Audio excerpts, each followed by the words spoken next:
वहीं Pune hit and run case से जुड़ी हुई बड़ी खबर आपको बता दें, थोड़ी ही देर में जुवेनाइल कोर्ट से फैसला आना है। आपको बता दें कि नाबालिग के साथ बालिग जैसा व्यवहार करने को लेकर थोड़ी ही देर में जुवेनाइल कोर्ट फैसला सुनाने वाली है। इस बात की मांग की गई थी कि आरोपी को नाबालिग की तरह नाबालिग समझकर उसे ट्रीट ना किया जाए, क्योंकि वो नाबालिग है, इसीलिए उसे जमानत भी मिली। और जिस तरीके से निबंध लिखने के लिए कहा गया था, उसको लेकर भी सवाल यहाँ पर उठे। और कुछ ही देर में आपको बता दें कि ये फैसला यहाँ पर आने वाला है। आरोपी से नाबालिग जैसा बर्ताव की मांग यहां पर की गई थी। Pune hit and run case से जुड़ी हुई यह बड़ी खबर, क्योंकि जिस तरीके की घटना को उसने अंजाम दिया वो जघन्य है और बालिग जैसे बर्ताव पर थोड़ी ही देर में फैसला आने वाला है कि आरोपी से बालिग जैसा व्यवहार किया जाए, वैसे ही इस पूरे केस को चलाया जाए और वैसी ही कड़ी से कड़ी सजा इसे हो।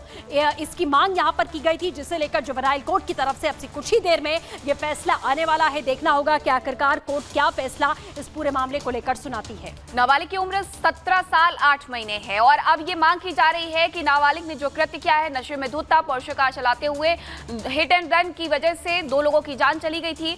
और अब ये मांग की जा रही है कि जिस तरीके से फैसला सुनाया गया था, 300 शब्दों का निबंध लिखने की बात कह करके छोड़ दिया गया था, उस व्यक्ति के साथ, उस आरोपी के साथ यहाँ बर्ताव होना चाहिए बालिग जैसा और उसे सजा भी उसी तरीके से मिलना चाहिए। और इसी बीच विशाल अग्रवाल, जो कि नाबालिग आरोपी के पिता है, उन्हें 24 मई तक कस्टडी में भेज दिया गया है। उसकी कुछ देर पहले की तस्वीरें भी आप देख रहे हैं।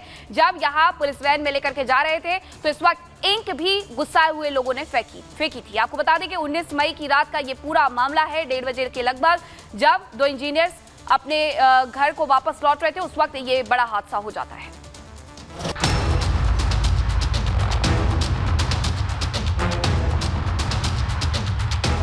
पुणे पोर्श हादसे के आरोपी नाबालिग रईसजादे को सजा के नाम पर महज 300 शब्दों का निबंध। इतने दर्दनाक हादसे में मिली इस सजा ने नई बहस को जन्म दे दिया है। एक तरफ सोशल मीडिया पर इस सजा को लेकर सवाल किए जा रहे हैं।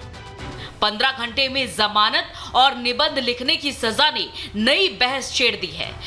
किशोर न्याय बोर्ड के इस फैसले पर खुद महाराष्ट्र के डिप्टी सीएम देवेंद्र फडणवीस ने आरोपी के खिलाफ नरम रुख अपनाने पर आपत्ति जताई है।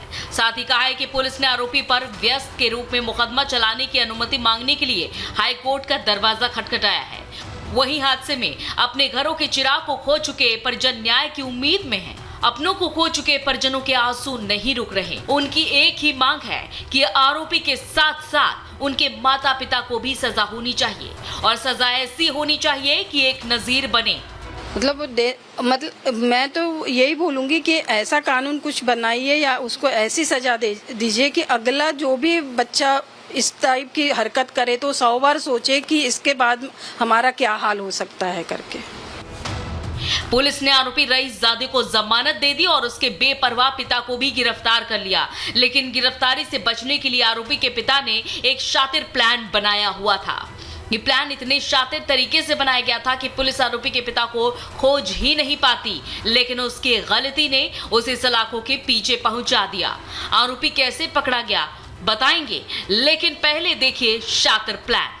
रियल एस्टेट कारोबारी विशाल अग्रवाल फरारी के दौरान सबसे पहले पुणे में अलग अलग ठिकानों पर पहुंचा। उसके बाद वो पुणे से कोल्हापुर पहुंचा, जहां उसने अपने दोस्त से मुलाकात की। उसके बाद पुलिस को चकमा देने के लिए अपनी कार और ड्राइवर को कोल्हापुर से मुंबई भेज दिया। पुलिस को छकाने के लिए विशाल दोस्त की कार से संभाजी नगर चला गया।